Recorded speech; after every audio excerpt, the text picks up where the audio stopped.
Now, the other thing that you can do, it's really nice having the new one, instead of just guessing and being like,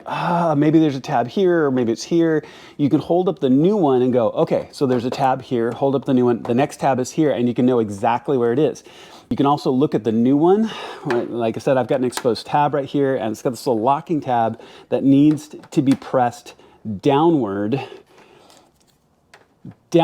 for the tab to come out, right? There's some rubber shielding and the like, but if I reach in here gently, I can actually get my fingers on this tab right here,